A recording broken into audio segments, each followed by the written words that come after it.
Materi yang ke-9 membahas tentang pembangunan. Nah, jadi mengatasi persoalan publik. Kenapa mengatasi persoalan publik? Dengan adanya pembangunan infrastruktur, perusahaan-perusahaan, pendidikan, dan masih banyak yang lainnya. Dengan itu publik akan merasa puas dengan pemerintahan, dengan sistem pemerintahan tersebut. Mengelola urusan publik, jadi urusan-urusan publik dikelola, masuk dalam urusan pemerintahan, yang masuk dalam urusan pemerintahan terutama pastinya seperti itu. Lalu kesejahteraan ekonomi. Nah, jadi kesejahteraan ekonomi, setiap warga negara harus memiliki kesejahteraan dalam perekonomian. Walau dalam kenyataannya tidaklah semua sejahtera, tapi pemerintah harus bisa memikirkan bagaimana cara agar setiap warga negaranya sejahtera dalam perekonomian. Lalu keadilan sosial, yang tadi sudah dikatakan, dengan memikirkan infrastruktur, lalu kesejahteraan ekonomi, maka sudah menutupi keadilan sosial. Lalu dalam hal ini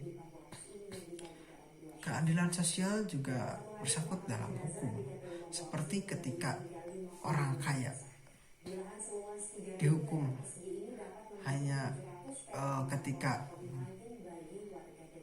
melakukan kesalahan tidak dihukum, tapi orang miskin langsung dipenjara, semisal seperti itu. Nah, pemerintah harus bisa mengatur keadilan itu, jadi agar tidak ada ini si kaya dan ini si miskin, tapi sama rata, sama adil, seperti itu. Lalu pelestarian lingkungan, jadi pemerintahan harus bisa melestarikan lingkungan.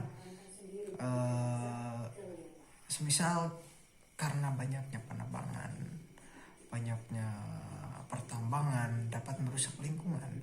Nah, pemerintah harus bisa memikirkan bagaimana cara agar lingkungan ini tidak rusakan, semisal dengan penebangan hutan. Maka daerah tersebut akan tandus ketika hutan tersebut tidak ditanam, tidak didaur ulang, tidak ditanam kembali, tidak ada penghijauan. Lalu dengan tambang-tambang seperti tambang-tambang ilegal atau yang tidak sesuai dengan pemerintah, itu pemerintah harus bisa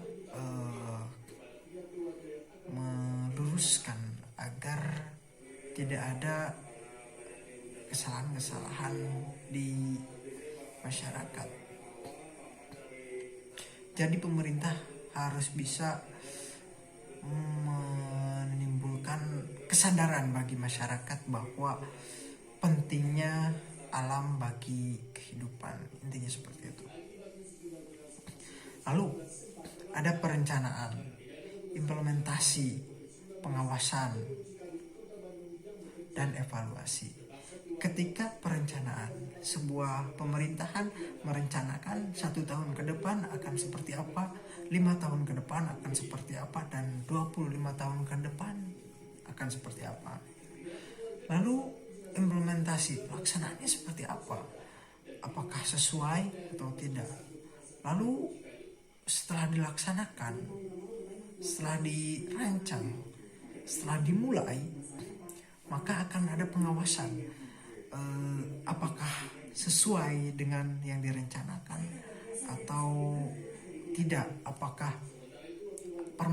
ada permasalahan di mana atau seperti apa, itu dalam pengawasan. Jadi diawasi, lalu dievaluasi ketika rencana itu berhenti atau gagal, atau tidak sesuai, maka evaluasi apakah rencana ini akan diberhentikan total ataukah akan dilanjutkan atau dimulai dari awal. Jadi terus dievaluasi agar semuanya bisa selaras dengan perencanaan-perencanaan di awal tadi.